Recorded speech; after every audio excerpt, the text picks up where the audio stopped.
right, welcome back, everybody. So Tim is here. Thank you very much. So go ahead, and I think the viewers kind of know what's going on a little bit, but just go ahead and introduce yourself and discuss what we're gonna do today. Yeah, sure. So I'm Tim O'Neill. I'm the writer of the History for Atheists website and its video channel and podcast version. So what I do with History for Atheists is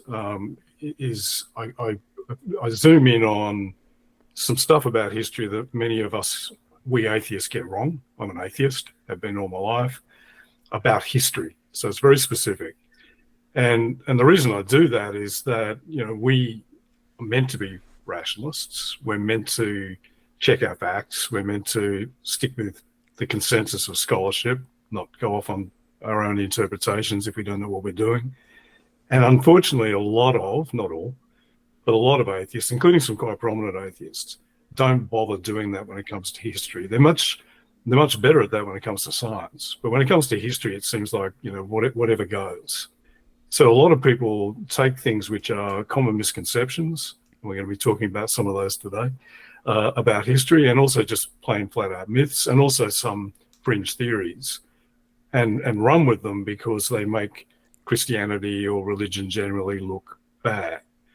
And I think if we're going to be rationalists, we can't do that. We've got to actually stick to what is factual. There's plenty of stuff that Christianity has actually done, or the religion has actually done, that you can use to hit religion over the head with. You don't have to resort to myths and misconceptions.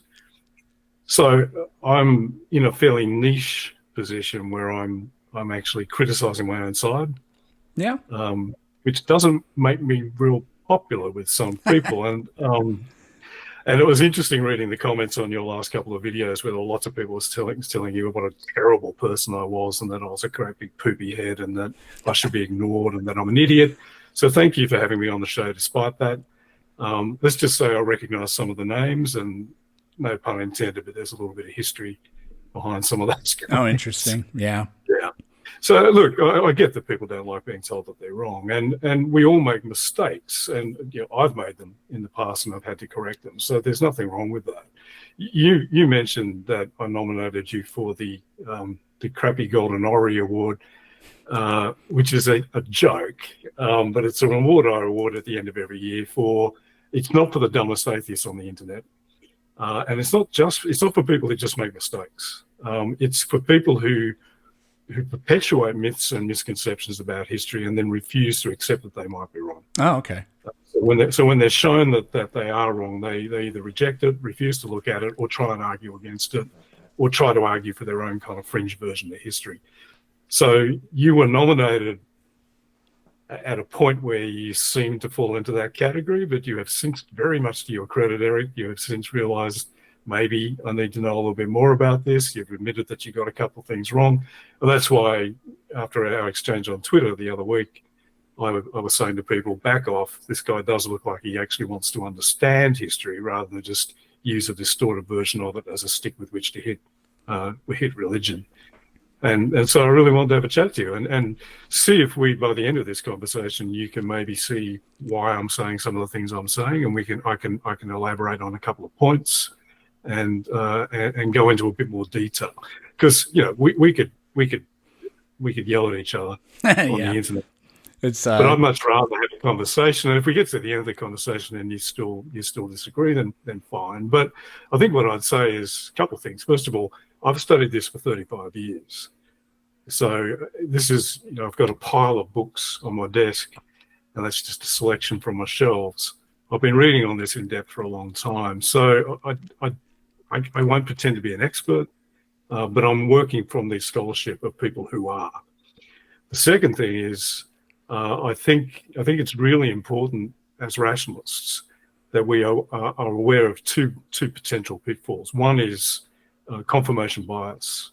We all potentially suffer from confirmation bias. That's where you are less critical of ideas that conform to what you already think, and are hypercritical of ideas that seem to go against that. We all do that, and we all have to guard against it. I think the other thing we need to be careful of is the genetic fallacy, which is where we focus on the source of a piece of contrary information rather than focusing on the substance. And so I absolutely understand that if you've got someone like Michael Jones from Inspiring Philosophy saying something, you can be justified in perhaps being a little bit suspicious because Michael Jones is an apologist. Yeah. And so he's not coming at this, and I'm sure he would admit this, he's not coming at this from an unbiased angle. He's got an agenda. So fair enough. But I think what we need to do is not fall into the trap of, if it's said by Michael Jones or an apologist, it's automatically wrong. In this case, a lot of, not everything, but a lot of what he said is right. So just because it's coming from Michael Jones doesn't mean it's wrong. Again, I forgive you for thinking that, because I disagree with Michael Jones on a whole lot of stuff. And as you pointed out, I went on Paul Loggia and spent, I think, an hour and a half or 2 hours dissecting one of Jones's videos on the prophecies of Jesus, showing that Jesus is depicted as saying things which were definitely wrong.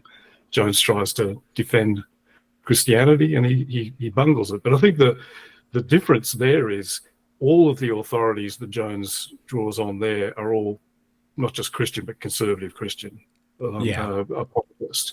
Whereas in this case, he was citing a lot of very, very good scholarship who were not Catholic apologists. These people are leading scholars in the field in many cases, or they're people who really do know what they're talking about. In the case of Tony Christie is not a professional scholar, but he, as I was just saying to you before we started, his knowledge on this topic is encyclopedic. It's huge. He really knows what he's talking about. So, I think we just have to be a little bit careful. Even though you might find Michael Jones incredibly irritating, doesn't mean he's wrong about everything. Yeah. No, not everything. That would be impossible. And nobody can be right about everything. I have to grab something really funny that I want to show you. Oh, sure. I do awards at the end of the year, but it's based around the people I talk to online, and I talk to people I think the Earth is flat and young Earth creationists and stuff like that. So this is one of the trophies that I got for an award a couple years ago for one of my guests. So I think it was like $15 on Amazon for your golden orrery. If you want to ever have a physical representation for it. Toilet trophies are really cheap, and they're pretty funny. The reason it's called the Golden Orrery Award, it's in a cupboard, so I can't wave it around. But sure. I stupidly, during lockdown, clicked on an ad on Facebook, which is always a dumb thing to do. And this ad was selling a reproduction of an orrery, which is a kind of a mechanical model of the solar system that were very popular in the 18th century, and it looked fantastic. I was a little suspicious of the price. The price was quite low. But I thought, oh, well, if it's a rip-off, I'm not wasting much money. It turned up, and let's just say it was a piece of complete shit. And it was nothing like the picture on the ad. I then went on Trustpilot stupidly. I didn't do that beforehand and realised that this thing's a scam. So I now made it into a perpetual trophy for the crappy Golden Orrery Award, for which, by the way, your nomination has been withdrawn on the basis of your last video where you admitted that you were wrong, and on the basis of about a few things, and on the basis of this conversation. So I'm sorry to break it to you, but you're not going to win. Sorry, unless you Is there prize money?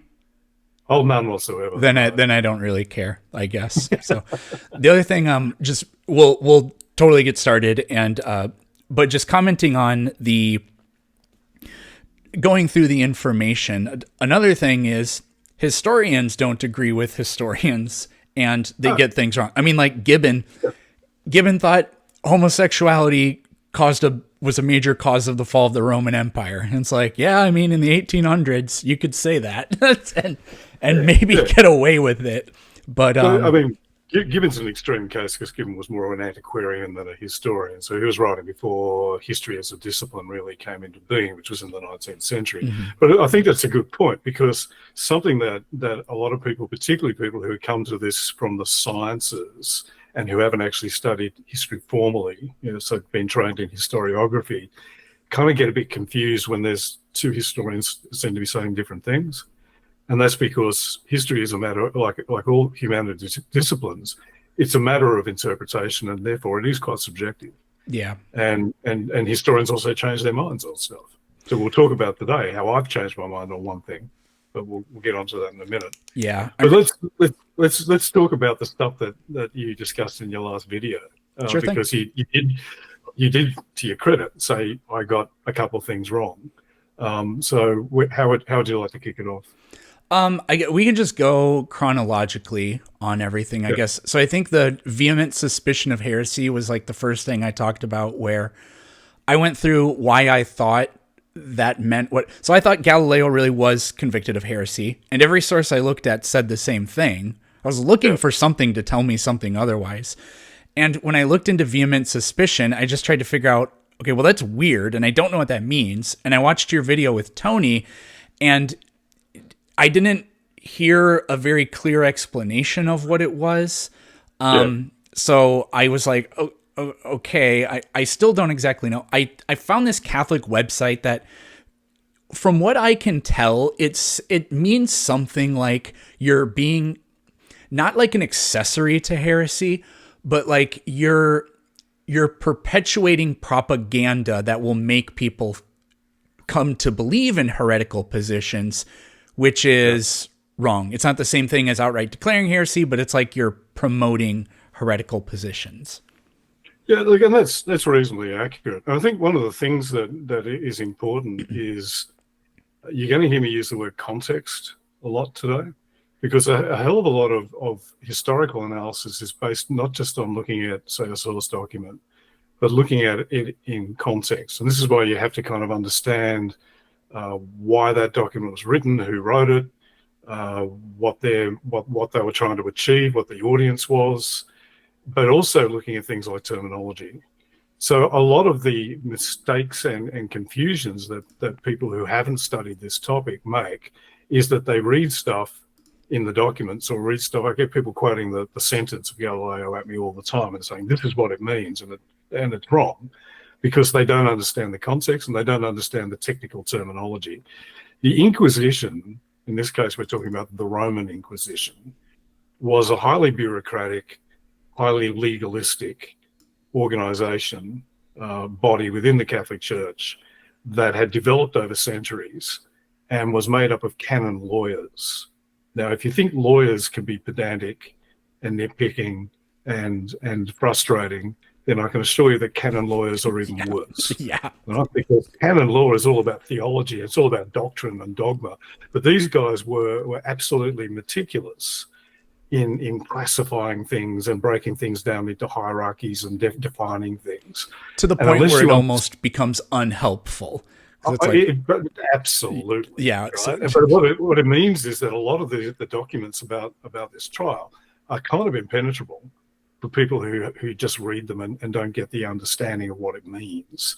So they read vehement suspicion of heresy and they think, oh, they just think he's really suspicious.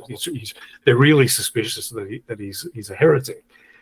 That's not what it means. So just to read you a definition, this is from a book by Edward Peters, who's a great historian of the Inquisition. The book is called Inquisition, published in 1988.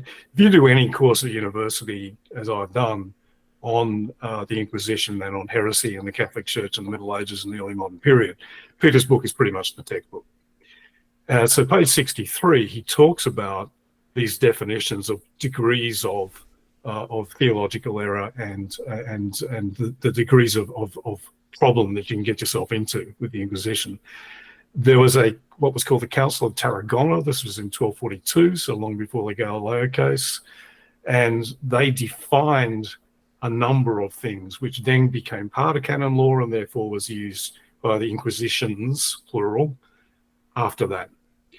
So you've got heretics. These are people who are not just theologically in error, but on major points and obstinate. So they refuse to change their mind. You've got believers, those who are put who have faith in the errors of those heretics and are assimilated to them. You've got those suspect of heresy, so those who are present at the preaching of heretics and participate, however little, in their ceremonies. You've got those who are simply suspect, who have done those things only once, and you've got those who are vehemently suspect, who have done these things often. there's violent suspicious of heresy too, isn't there? Yeah, no, that's just another translation of vehementer. Oh, okay. So vehement is the usual translation. Then you've got concealers, you've got hiders, you've got receivers, you've got defenders. They love classifying all sorts of stuff. And what it meant was that each of these levels were a different degree of seriousness. So vehemently suspect of heresy was reasonably serious, but it wasn't as serious as heresy per se. So what's listening to the preaching of heretics and so on, what's that got to do with Galileo? Well, nothing. But what happened was that as time went on, this category got broader. And so it came to encompass a whole lot of other stuff, which is kind of heresy adjacent, but not actual heresy per se. So Morris Finocchiario, who's probably the leading Galileo scholar in the world, and his works are amazing, he discusses this in his introduction to his great book, The Galileo Affair, A Documentary History. Because what he's doing in that is he actually gives you all the documents, but he's got extensive endnotes and lots of explanatory material, which allows you to understand what those documents are saying. So he discusses this, and he talks about a manual published in 1621, so just before Galileo's trial, 1633. This is a manual for inquisitors by a guy called Alessio Mancini. And he talks about suspicion of heresy. So he says, suspects of heresy are those who occasionally utter propositions that offend the listeners, those who keep, write, read, or give others to read books forbidden in the index. That's the English index prohibitorum. Yeah, the index banned books, book, yeah. And in other particular decrees. Those who receive holy orders even though they have a wife, who take another wife even though they are already married, those who listen even once to sermons by heretics. So there's a whole range of things that fall under the category of vehement suspicion of heresy. And Galileo, it was decided that Galileo's breaking of the injunction, or alleged breaking of the injunction in 1616 that told him he wasn't to discuss Copernicanism, fell under this category. It didn't fall under the category of heresy per se.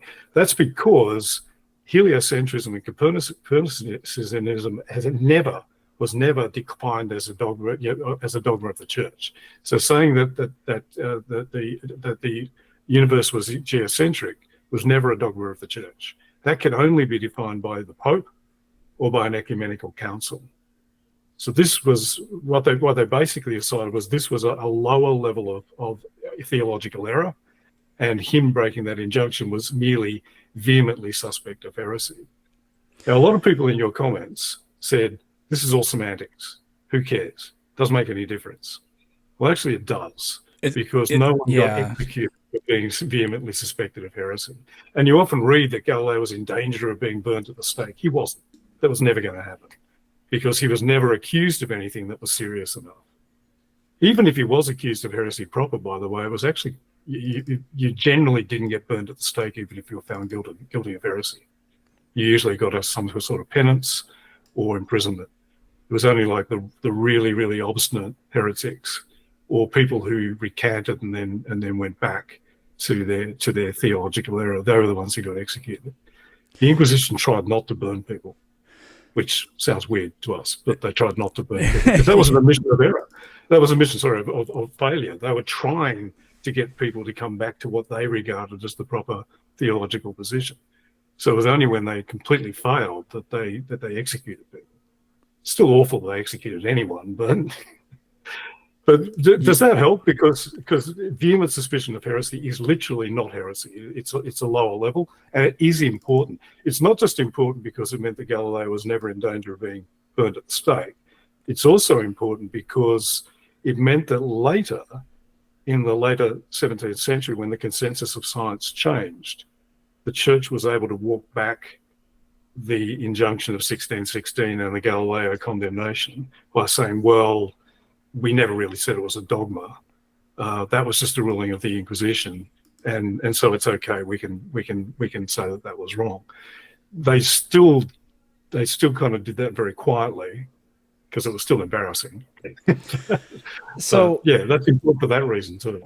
I was trying to go through some of the screenshots of some of the texts from his sentencing, and I didn't see it in anywhere in there, but I don't remember where I've read this, but like there's the claim that, well, the church never officially said that we believe it is the official position of the church that the earth doesn't move and that the sun does. But they did say that claiming that the earth moves is heretical. Now, are you saying even the Pope and or no ecumenical council ever even said that, but the Inquisition thought that? Yeah.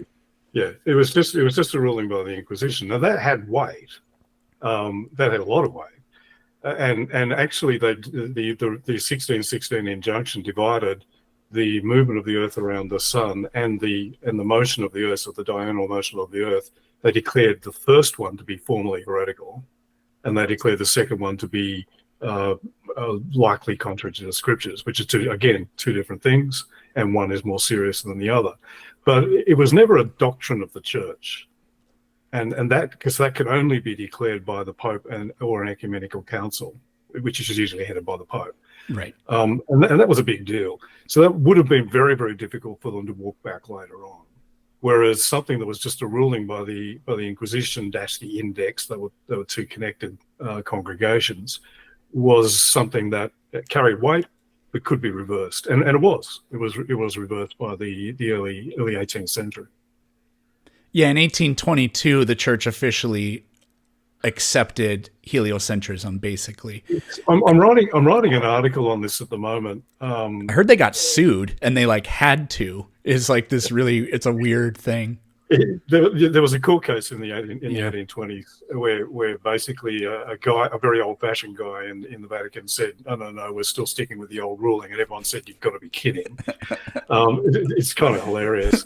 They were like, come on, it's 1822, for God's sake, let's get with the times. Yeah. But really, they started kind of quietly removing bans on various books, on Copernicus, uncorrected book, on Kepler, and eventually all the books of Galileo in the 18th century.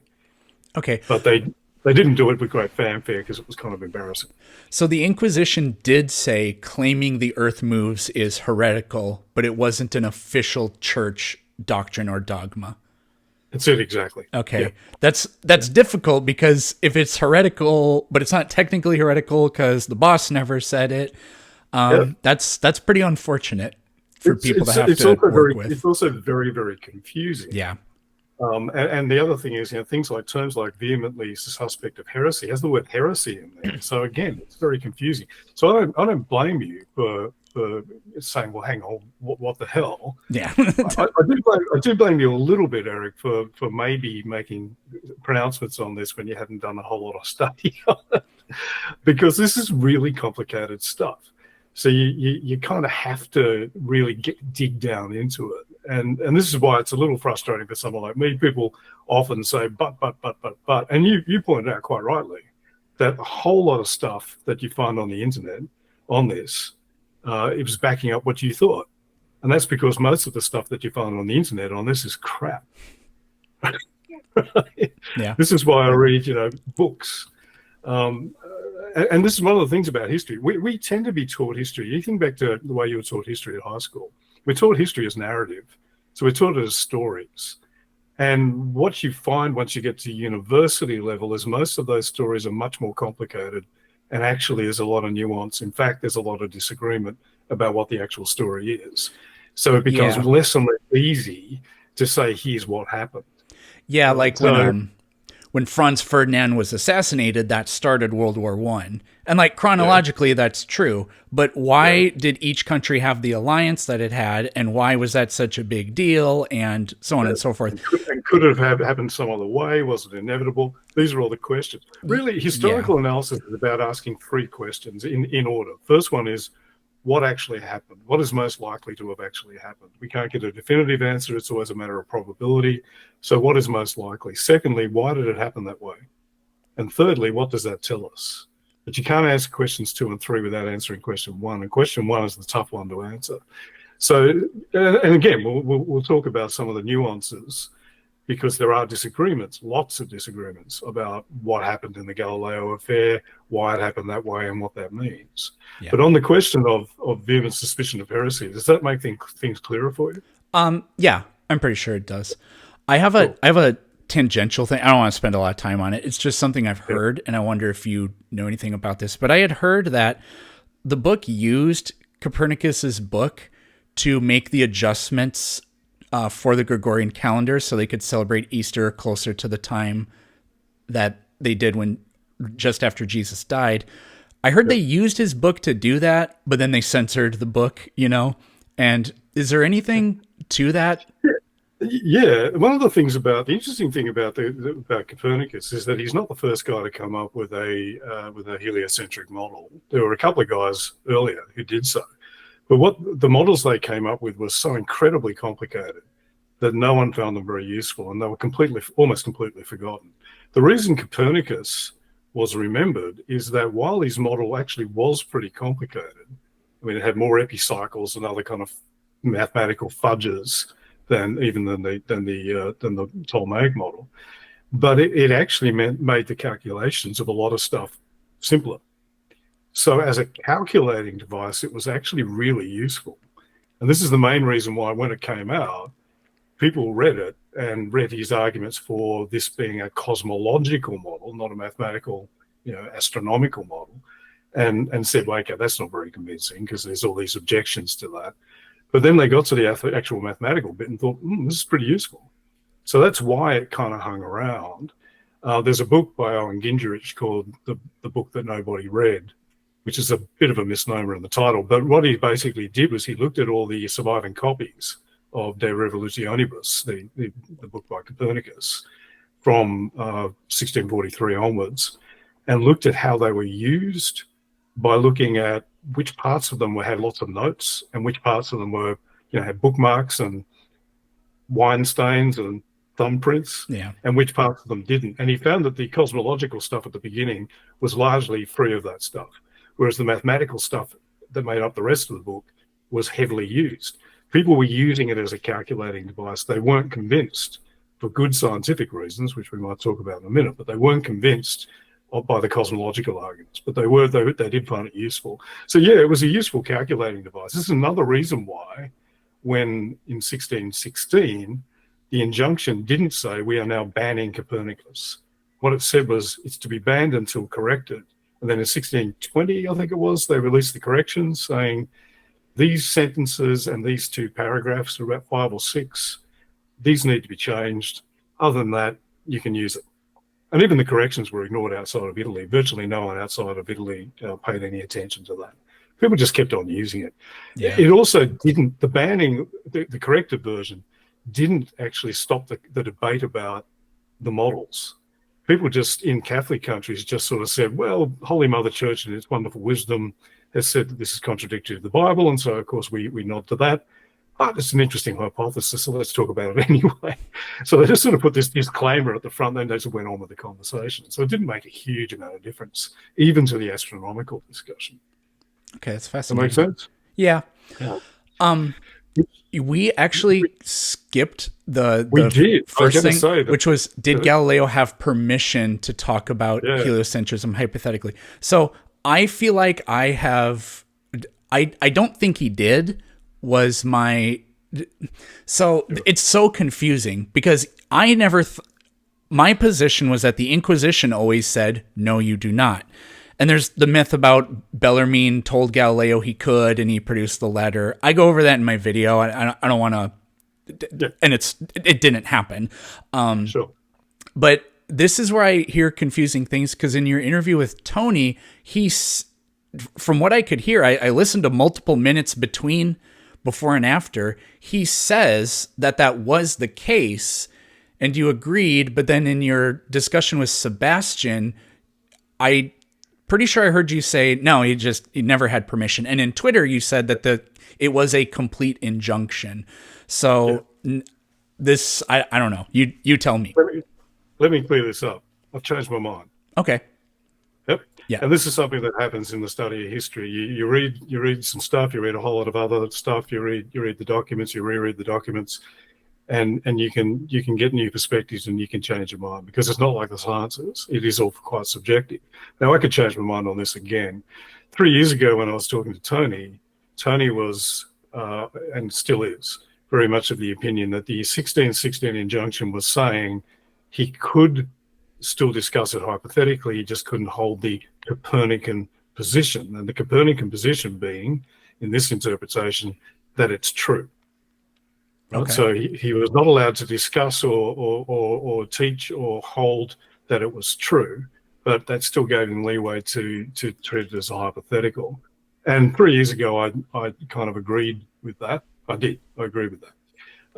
Since then, I've been doing a lot of reading on the 1616 personal injunction, so the rule, the injunction given to Galileo himself, as to why.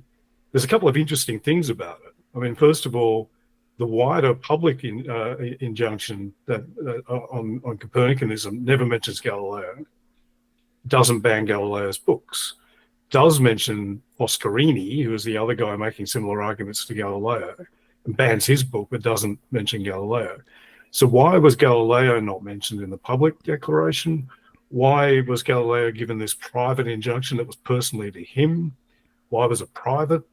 So I'm doing a lot of reading on that. And in the course of that, I've changed my mind on this. I think the injunction given to Galileo was pretty blanket. And the reason I think that is when you go to the 1633 trial, on day one, they produce they talk about the injunction, say, what happened? And he said, well, I was summoned to Bellarmine's palace. I was given this ruling that I couldn't teach or hold it, but I could hold it suppositionally. So just going back to what he says, like I could play devil's advocate, kind of thing. Yeah, that's right. And he actually uses the word suppositionally. I'm trying to remember the word in the Italian, but so his impression was that he could hold it as a hypothetical. They then produced the actual case note from the 1616 injunction given to him, and it quite clearly says that he must abstain completely from teaching or defending it, and that he can't discuss it in any way, right? And then he says, oh shit, I didn't remember that way. I've got this letter from, the letter from Bellarmine.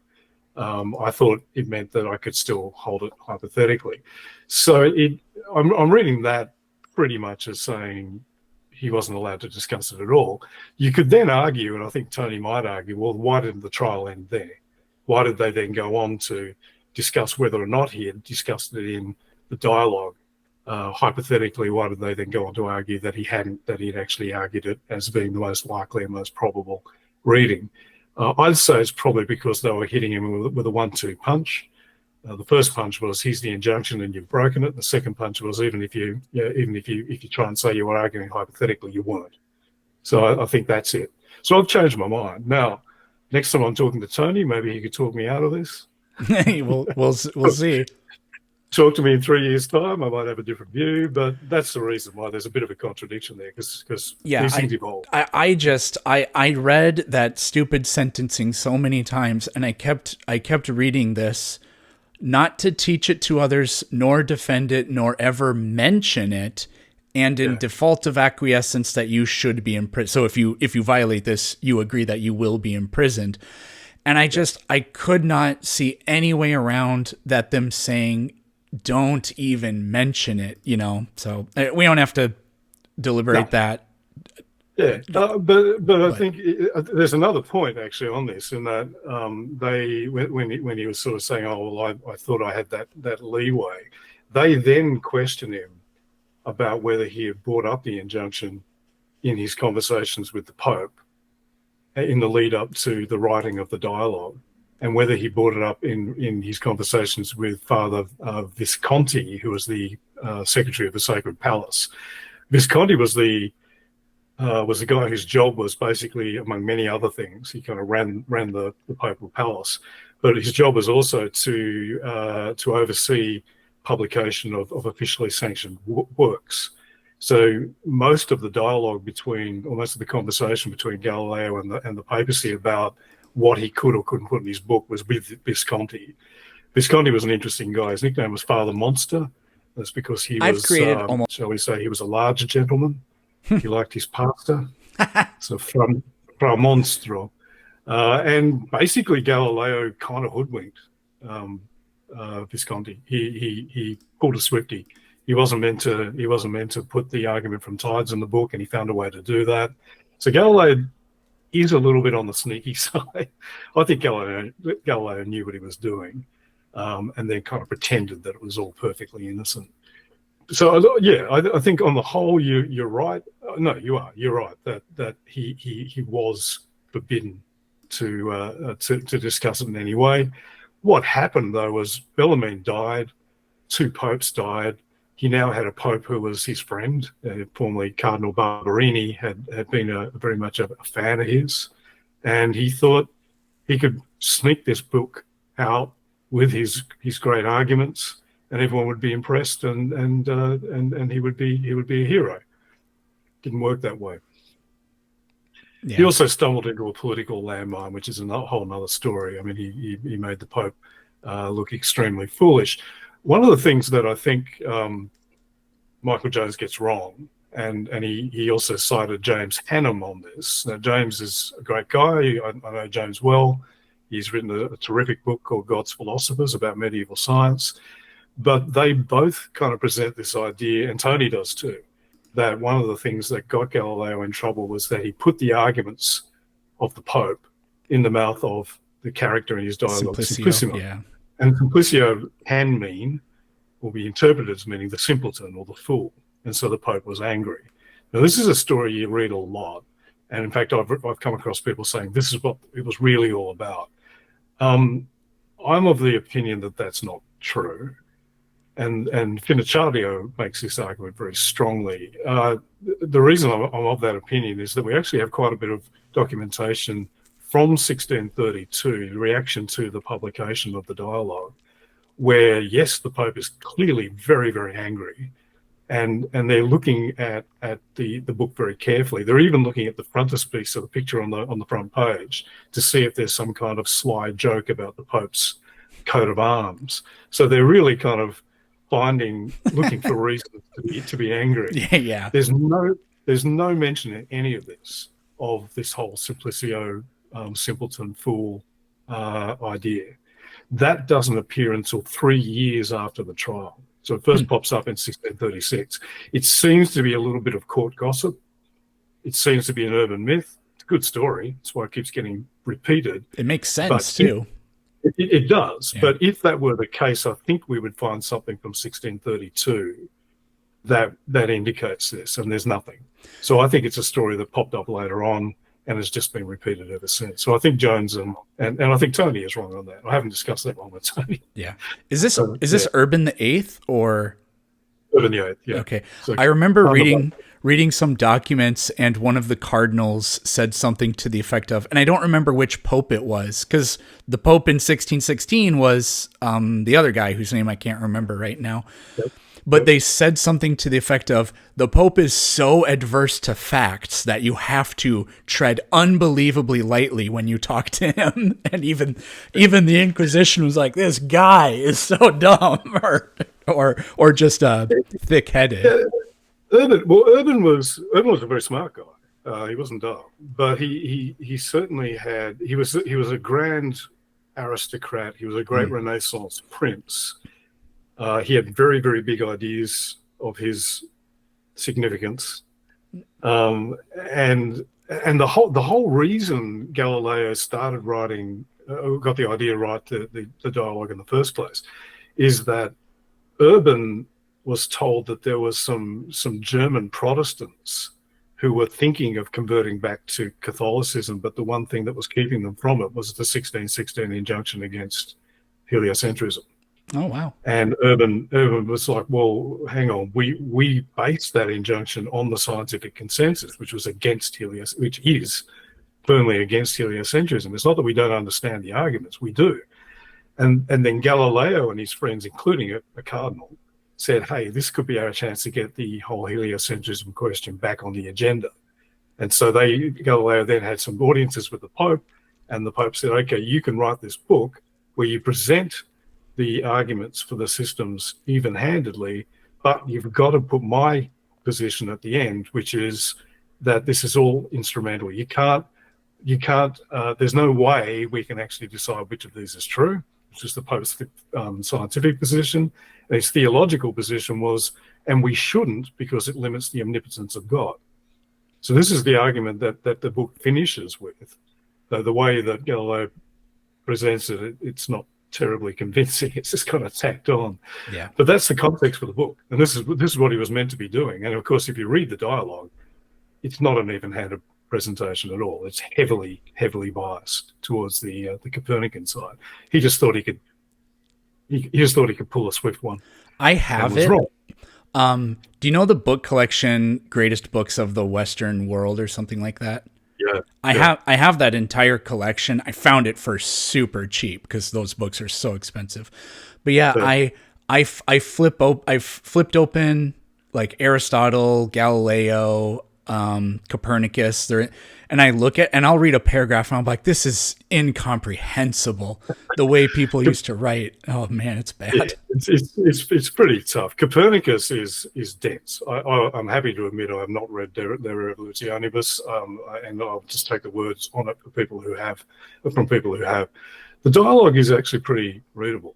Once you get used to the idiom, because it was written in Italian, it was written for a popular audience, and he was writing it to convince people that heliocentrism was true. Mm-hmm. So it's actually, it's not very highly technical. It's not easy to read, but it's not highly technical. There's not a whole lot of mathematics in it.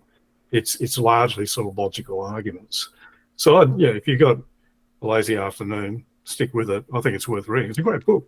And he was that was the other thing. He was a great prose stylist. He was an excellent writer, and this is one of the reasons why he convinced so many people and why he became so famous. He was really, really good at this stuff. Did you know that his dad basically disproved the Pythagorean idea of tension in strings? Yeah, his dad was a musician. Yeah, he's a really interesting guy. Yeah. He was a Renaissance man. Go figure. Yeah. Literally, yeah. But so that's the 1616 injunction. Does that make sense? Yeah, I don't think I have any issues with that or anything. I think our next thing is how good was Galileo's evidence or whatever. So I probably played my hand way too heavy on this, and what I said in the video was what I know that I can't do very well here is forget that I know what we know today. Yeah. And what I was trying to do, and I probably in the way, like I know what I mean, but other people don't know what I mean. And so my wording probably didn't work. But what I was trying to convey was, like with the cycles of Venus or whatever, that precludes the geocentric model of stationary Earth and everything orbiting the Earth. And so, I mean, I don't want to go on too much about it, but that's kind of where I was trying to come from. Yeah. The problem is what you said in your last video is you can see the phases of Venus in the Tychonian model, which is true, but that doesn't make the Tychonian model good. The problem with that is the word good. Good from whose perspective? From our perspective, the Tychonian model is absolutely bonkers. Right? The Tychonian model has the Earth at the center with the sun going around the Earth, and some of the planets going around the sun, and some of the planets going around the Earth, and it's absolutely crazy. Yeah.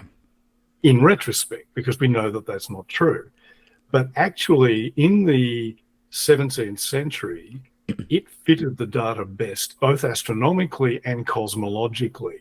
Now, what I mean by that is, for us, cosmology and astronomy are very, very closely connected. For them, astronomy was a mathematical discipline in a way that it isn't today. So astronomy was very much how do you calculate what's going to happen and what's going on in the sky. All astronomical models were were instrumentalists. So everyone knew that they were all kind of more about the maths and the outcome than actually describing what was happening. Cosmology, in a way that it isn't today, was very much a philosophical set of ideas. The two were connected, but kind of tangentially. And so as a cosmological model, the Ptolemaic model worked quite well. It was actually a Ptolemaic Aristotelian synthesis, to be perfectly precise. So even though the phases of Venus really throw a spanner in the works of it as a astronomical, so a mathematical model, people still accepted it as a cosmological model and just sort of thought, well, that'll get sorted out somehow, because they've all got flaws. Okay. As astronomical models. Like Mercury's orbit and Newtonian physics. I was like, well, it doesn't work there, but it works for everything else. But the Copernican model was the same. The Copernican model, as I said before, worked pretty well mathematically, but did it actually describe what was going on in the sky? Well, as a cosmological model, it didn't work very well at all, largely because it contradicted a whole lot of Aristotelian physics. Now, it's okay for us to say Aristotelian physics was wrong, but they didn't have an alternative, and they didn't know that. And all the arguments that the Copernicans used to counter those arguments were all hypotheticals as well. Well, maybe the stars are a long way away. Well, okay, maybe, but you're using a hypothesis to defend a hypothesis. So none of them really worked extremely well, either as astronomical or cosmological models. But on the whole, the one that worked best as both by the middle, at least by Galileo's time, was the Tychonian model. As crazy as that sounds to us. So there was a guy called Giovanni Riccioli who wrote a book called Almagestum Novum. This was in 1651.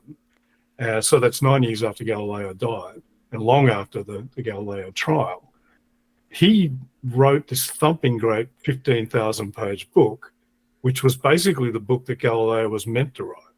So what he does is he compares the Ptolemaic, the Copernican, and the Tychonian models, and he looks at all the arguments for and against, and the counter arguments and the counter to counter arguments. This is why the book is like 2 volumes, and they're both about this thick. He comes to the conclusion that the Ptolemaic model is wrong, but even he says maybe there are ways that it could be saved. And in the end, he comes down on the side of the Tychonian model. He says that the Copernican model has many strengths, but on the whole, the one that works best is the Tychonian model. And that's in 1651, so long after Galileo's time. So there's a great book on this by a guy called Christopher Gramey called Setting Aside All Authority, Giovanni Battista Riccioli, and the Science Against Copernicus in the Age of Galileo. This book is purely about the scientific arguments against Copernican, the Copernican model, not the theological. And the other thing is that the theological arguments were based on the consensus of science. Every single one of the Catholic Church's pronouncements on this begin by saying these ideas are foolish and false in philosophy. That means scientifically wrong. Philosophy there means natural science. So what they're saying is foolish and false in philosophy, semicolon, literally semicolon, and therefore contrary to scripture and therefore formally heretical. So they actually put the scientific consensus first. And one thing a lot of people don't seem to understand is that the church had the consensus of science, as it stood at the time, firmly on its side. And everyone knew it, including Galileo. Galileo did not say, I've proven this. Right. In fact, he said it's not been proven. This is in private notes written in 1615. He said, even if we had 95% proof, that wouldn't be enough. And we don't even have that. So the church these guys were not ignorant. They weren't superstitious monks who ignored the science. They knew the science. The whole trial wasn't about the science. The whole trial was about, did he break that injunction of 1616? Yeah. And the conclusion was that he did. And on the whole, I think the conclusion was right. That he broke the rule, because the rule was don't talk about it in any terms whatsoever. Yeah.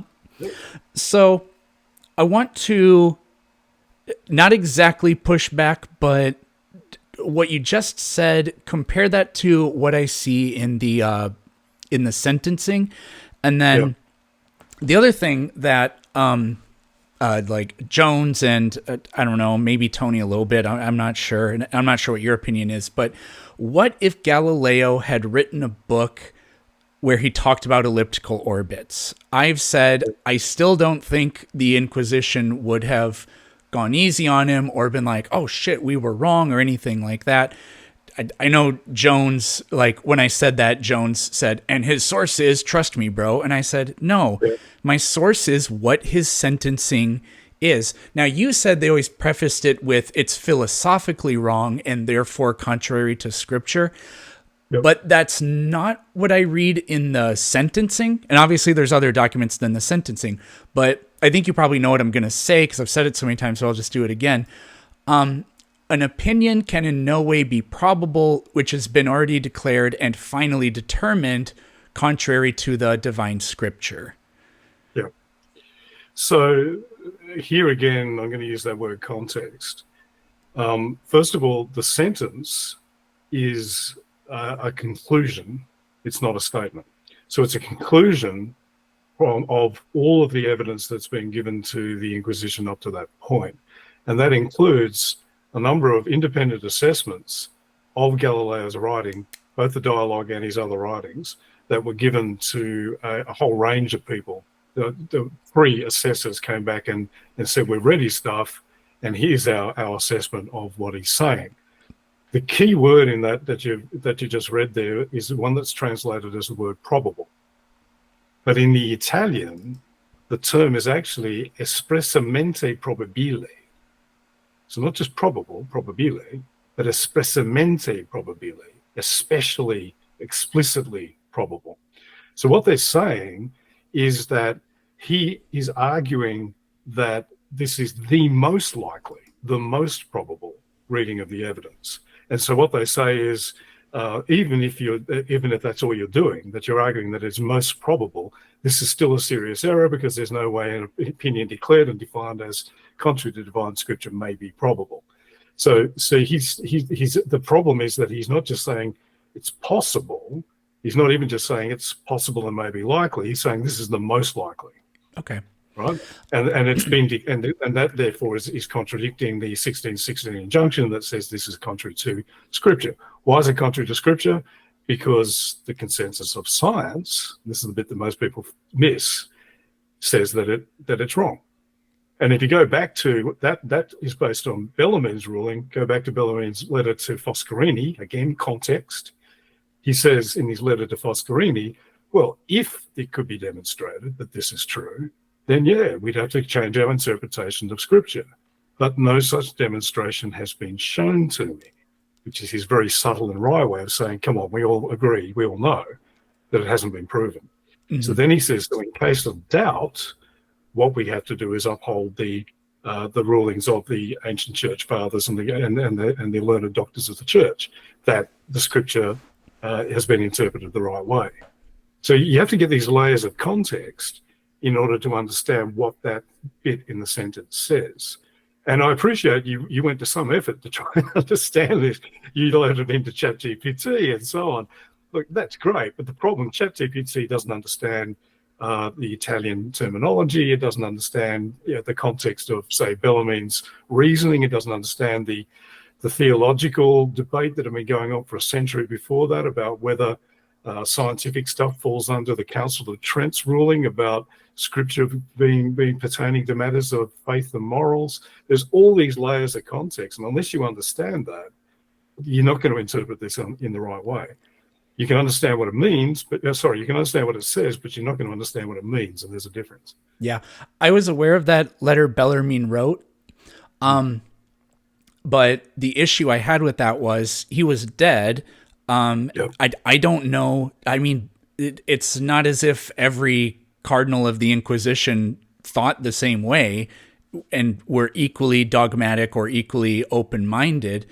And when I read this, they're saying that scripture has finally determined that the earth doesn't move, and it doesn't matter what kind of model, Galileo, you even would have brought to us, because, and there's the equally grave error thing, because to me they're just saying it doesn't matter because it's finally been determined. And then this was also the key point for me in whether or not the Inquisition even thought he declared it explicitly as a fact, the equally grave error part.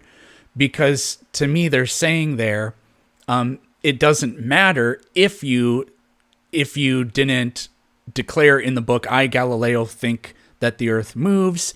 It wouldn't matter because it can't be true. So even the opinion, or even expressing the opinion, is equally a grave error to declaring it a fact, because it's been finally determined that it's not the case. Yeah, but that idea that it has been determined that that's not the case is contingent. So it's contingent on has this actually been demonstrated or hasn't it?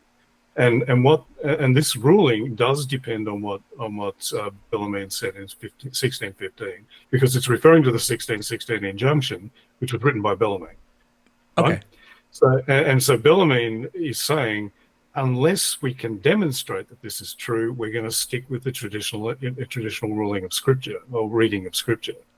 And on the question of what did was Galileo saying it was fact or not?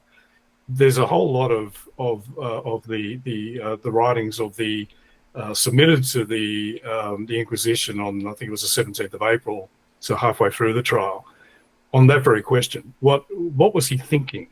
And I think in one of your videos you said they'd have to be able to read his mind. Well, they didn't. What they did do though is they read his writings. So one of the assayers, or one of the assessment writers, a guy called Melchior Inschiffer, he said, he actually talks about this. He says, on the question of Galileo's mental attitude, so he's actually saying, well, what was in his mind? Well, here's what we can infer from his writings. It's certain that the basis of the reasons giving under each heading that he teaches holds that the church is most. So he basically says he's definitely saying this is the most probable reading of the evidence. Therefore, that's in contradiction of the 1616 injunction. Again, this is really complicated. You've got to know a whole lot of stuff before you can kind of read the source material and understand it. And that's what the study of history is all about. And this is why it's not for the faint-hearted to talk about topics like this without having done a hell of a lot of reading. Now, I absolutely understand how you came to the conclusions that you did, and therefore were kind of frustrated when people started yelling at you that you didn't know what you were talking about. But do you sort of see what we're saying now? Does it make a little bit more sense?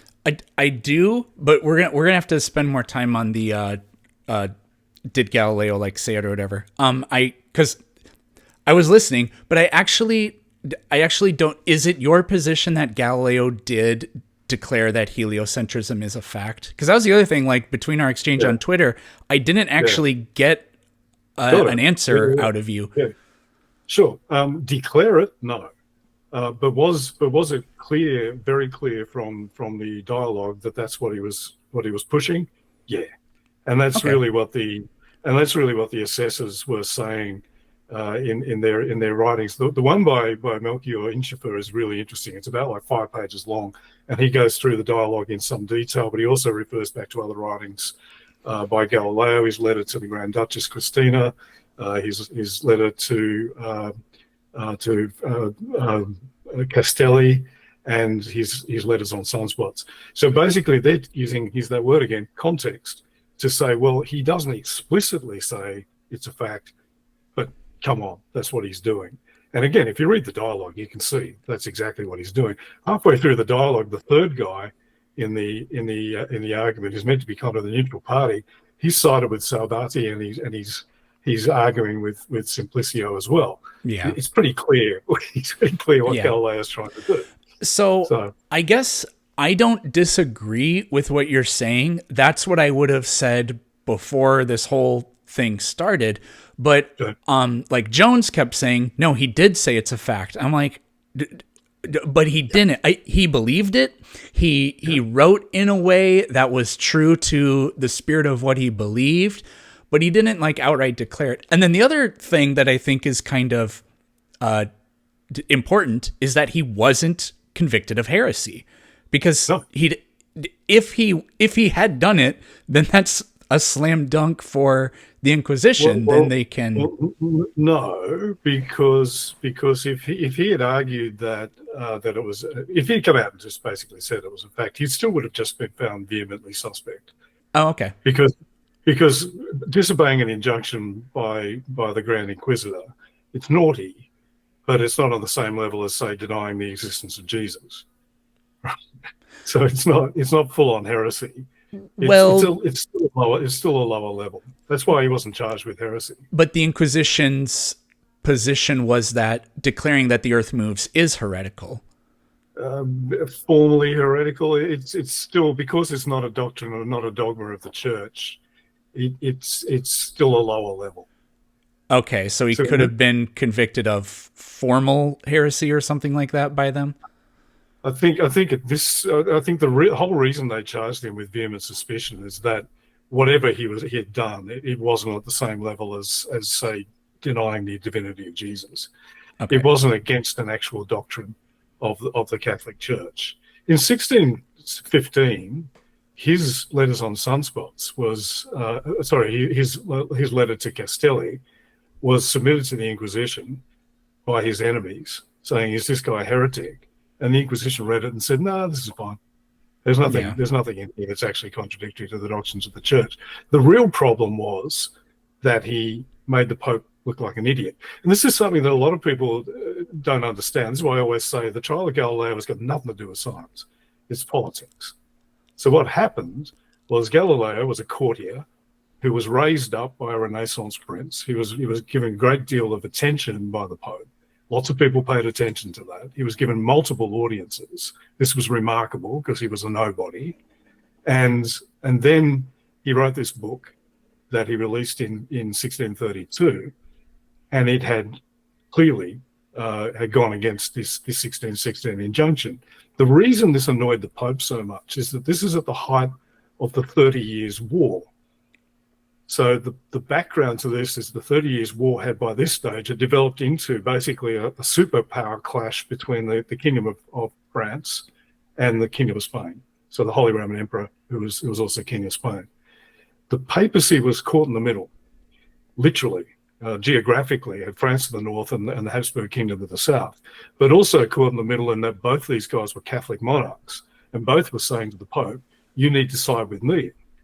And the Pope was trying desperately to walk a fine diplomatic line with not siding with either of them.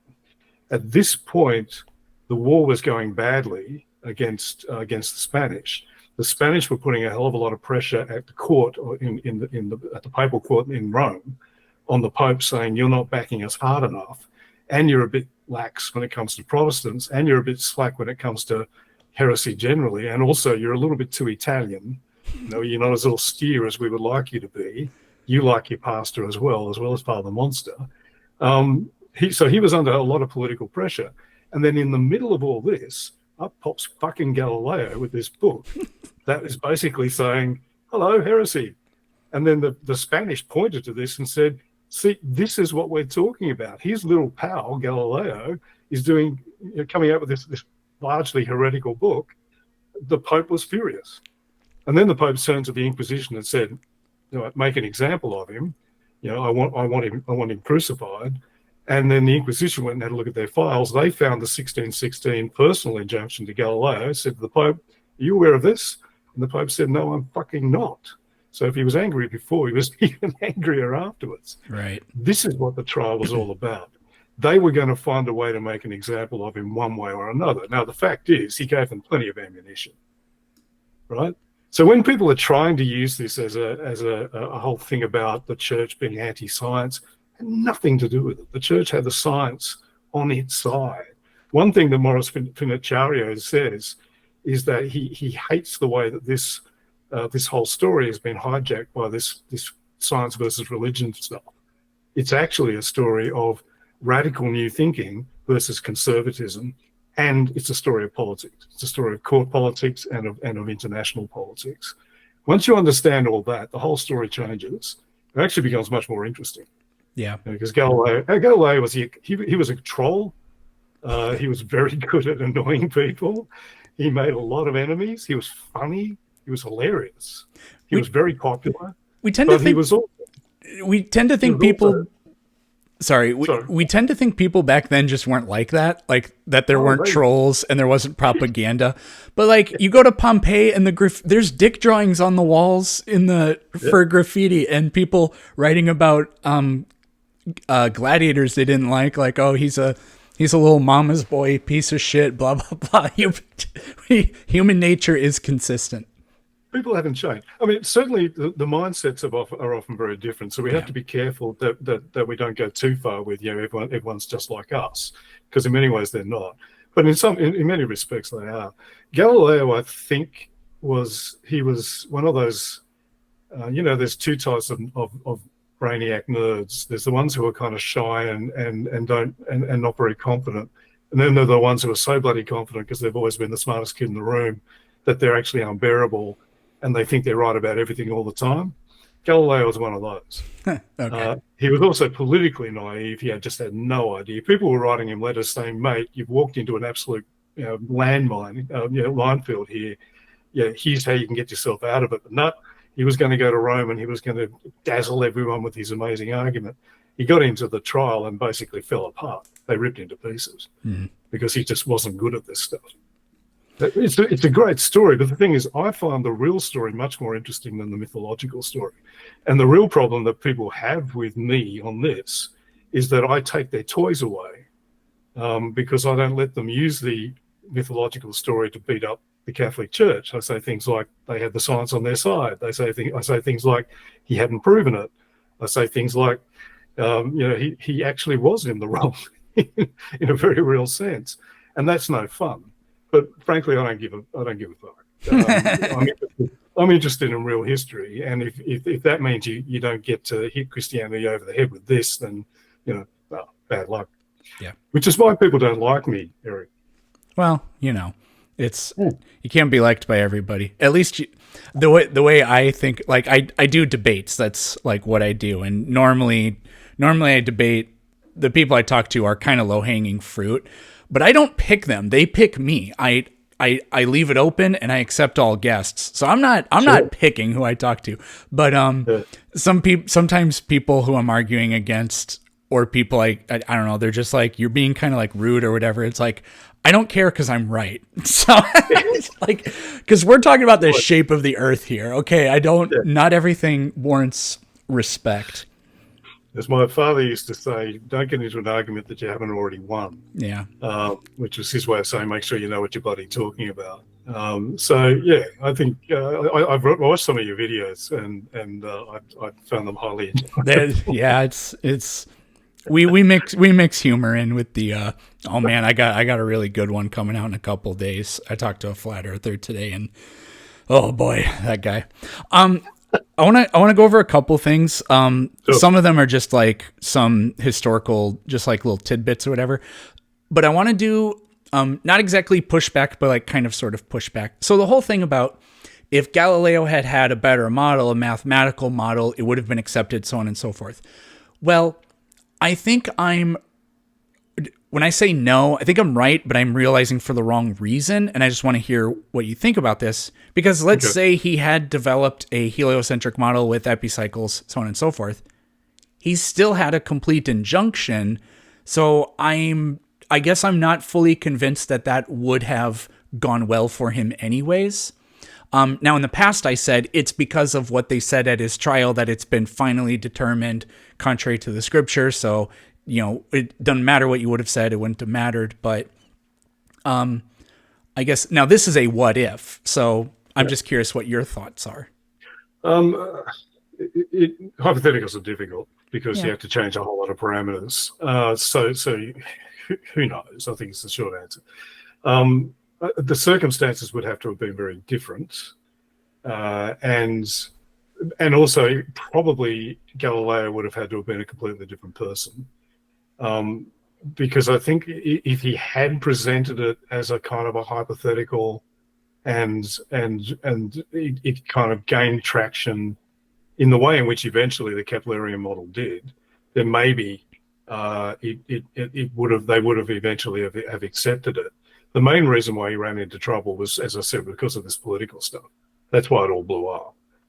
So if he hadn't been an arrogant nerd, and if he hadn't tried to be too clever for his own good, and if he hadn't stepped into a political minefield, maybe.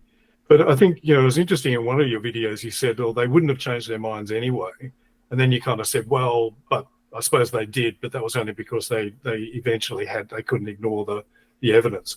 The real reason they changed their mind was the Keplerian model, which everyone had been ignoring, including Galileo. Even Riccioli didn't bother including it in the Albigestum Novum.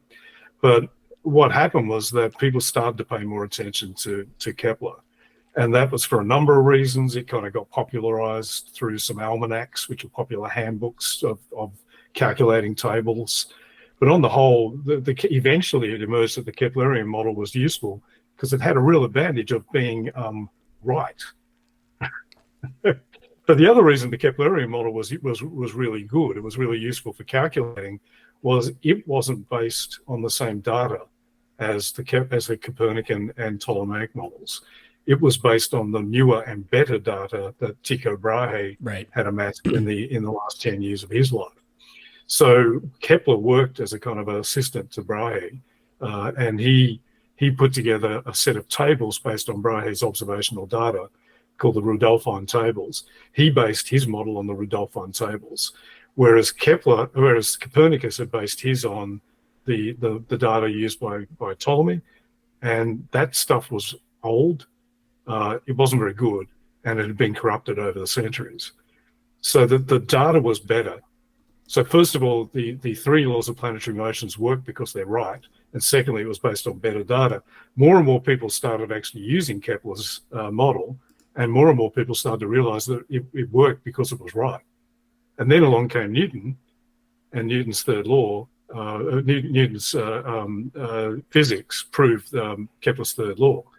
And then everyone sort of went, well, this seems to be it. And that was sort of by the late 17th century. The church then accepted that quietly, because it was a bit embarrassing that they'd been wrong. But as I said before, they slowly dropped their objections until eventually it kind of got fully accepted. So they did change their mind when the science changed. And this gets back to my point about the whole Galileo thing being more about politics and science. They really, if he kept his head down, in other words, if he hadn't been who he was, possibly, and he hadn't ignored Kepler, if he actually paid some attention to Kepler, then maybe he could have. But these guys were not closed-minded when it came to the science. The Jesuit astronomers of the 17th century were the leaders in the field. There's like 130 craters on the moon named after Jesuit astronomers of the 17th and 18th centuries. These guys were cutting edge. So these guys weren't scientific ignoramuses. The circumstances around the Galileo affair, as I keep saying, was more political than anything to do with science. Tycho's such a fascinating guy. His pet elk got so drunk it fell downstairs and died. His own cousin cut part of his nose off. He died because he wouldn't go to the bathroom at a party, and he got a bladder infection. He might have been the father of some illegitimate child with the king's wife or something, and that's why he had to run away from Uraniborg and go to Prague. The dude was, I wrote in my first book, I wrote about him, such debauchery would not be seen again until the 1980s in the rock star era or something like that. Tycho and Kepler, I often argue that the whole Galileo thing, which is more about modern sort of religion and religious politics, it obscures those two guys. Kepler is the hero of this story, but you never hear about him because Kepler is the guy who actually came up with the model that eventually turned out to be correct. And Kepler's a really interesting guy as well. A Protestant working under a Catholic monarch, deeply religious, came up with these three laws of planetary motion based on some Pythagorean stuff, which was total bullshit, but somehow managed to find three fundamental laws of astrophysics. All of this stuff is really, really interesting. But my problem is that it keeps getting obscure because people keep trying to use the mythological version of, science good, religion bad, to hit Christianity over the head with. And that's what I find really frustrating. Yeah. There's a when I teach astronomy, I don't talk about Galileo too much. We talk about Kepler a lot because we draw ellipses. There's really cool labs you can do for that. The kids like doing that, and Brahe and Kepler are just more fun to talk about. But one thing I do talk about with Galileo is I talk about the letter he wrote, and I think that letter might have been to Kepler, where he says, these men closed their eyes to the light of truth because people wouldn't even look through his telescope. But there's another thing that Galileo talks about in a letter he wrote, and I'm not going to be able to remember very much of it verbatim, but he says something in dealing with his frustration of getting people to not look at his, like, look, the moon, it's not a perfect sphere. Look, phases of Venus. I see moons orbiting Jupiter. That means something out there doesn't go around the Earth. I've proven that. And in talking about it, I tell my students, like, look, he always remained deeply religious. He wasn't trying to abandon his faith in God. And Galileo says something about the flood of Noah. He says, there was this idea that the cosmos can't change and things like that too. And Galileo says, if the whole earth had been frozen after the flood, it would have become a pristine, perfectly smooth object that would never have changed. And is that what God really wants? No, that's not what God really wants. And so I'm trying to get you to understand that the science is not diminishing what we have faith in at the same time. Do you know about that thing that I'm talking about? Well, certainly the idea that Galileo was deeply religious is something that a lot of people don't seem to understand. I keep coming across people saying, "Oh, yeah, he was religious because you had to be, otherwise the Inquisition would kill you." Well, no, but he was genuinely deeply devout, and the whole reason he kind of got himself into this political tangle in the first place was because he was so into theology. So he was reading very deeply in some really complex stuff about who could interpret the Bible and why, and what the interpretation of the Bible didn't apply to. And that's what his letter to Castelli and his letter to the Grand Duchess Christina were all about. That's what his enemies, the Pigeon League, that he called them, who were led by a guy called Colomb, which can mean both dove and pigeon in Italian, so he called them the Pigeon League. As I said, he was a bit of a troll. But that's what they then reported him to the Inquisition for, and that kicked the whole thing off. But it was all because he was so religious. And I think it was Alex O'Connor who tried to say, well, he wasn't necessarily religious. He just had to pretend to be. That's not true. He was. Alex O'Connor, by the way, I'm sure is very, very good on theology, but he did a couple of videos on Galileo, and they're crap. Like, they're absolutely terrible. He gets things wildly wrong. I've got a whole article called Cosmic Skeptics Bungles Galileo that goes through it in some detail. He also keeps bringing up this thing of Galileo was shown the instruments of torture. He keeps quoting that. He did that in an interview with Ben Shapiro a few months ago. Yeah, I remember that. That never happened, right? The whole shown the instruments of torture thing, and you see it all the time. You see it in books, you see it in articles, as though it's something that actually happened in the trial. It didn't. It was invented by Bertolt Brecht, the German playwright, who wrote a play called The Trial of Galileo in the late 1940s. He invented that phrase. There's nothing in the trial documents about him being shown the instruments of torture. There is one point right at the end of the trial where he's reminded that if they think he's lying, they might recourse to torture. That's what's called the first step, so the first degree. But being shown the instruments was the latest step and a much more serious one. So, don't listen to Alex O'Connor on Galileo.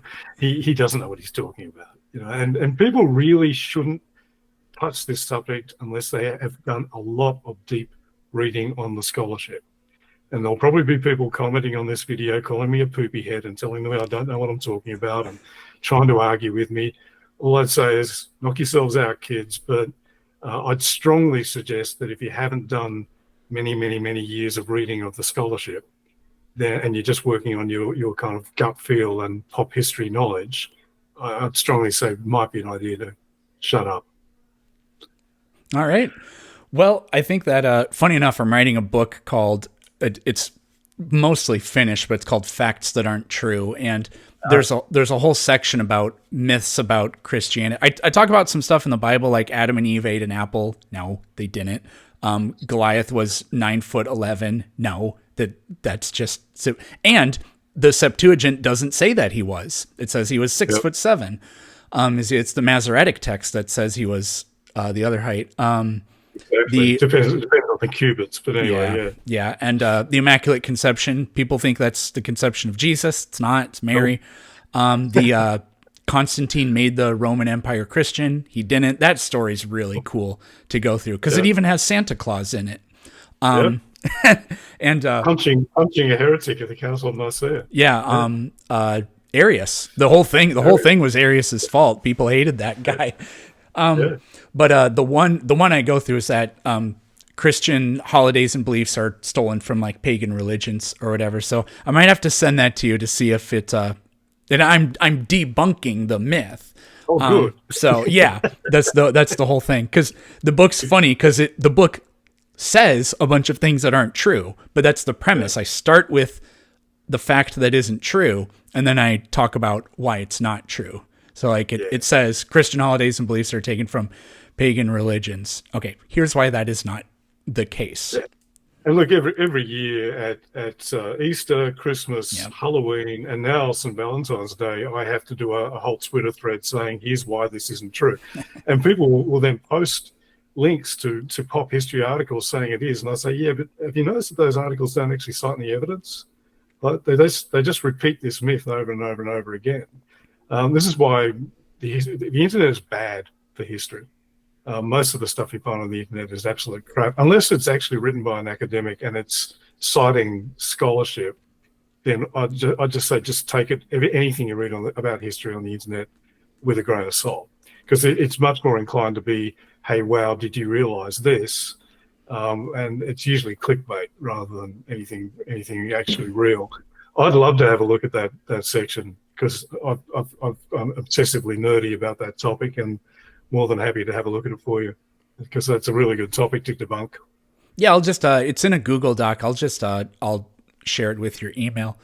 One final thing before we go. What was the last history book you read? Just thinking of the last one I'm currently reading. The last one I read was actually on Galileo. It was Retrying Galileo by Morris Finacharya, which is a great book. The one I'm currently reading is Urban Bodies, Communal Health in Late Medieval English Towns and Cities. Fascinating topic. Yeah. But basically about all the stuff about how medieval, the myth that medieval towns were, filthy and everyone wiped through their crap out the window and all the water was contaminated, so they had to drink beer and all that stuff. It basically said, no, that's true.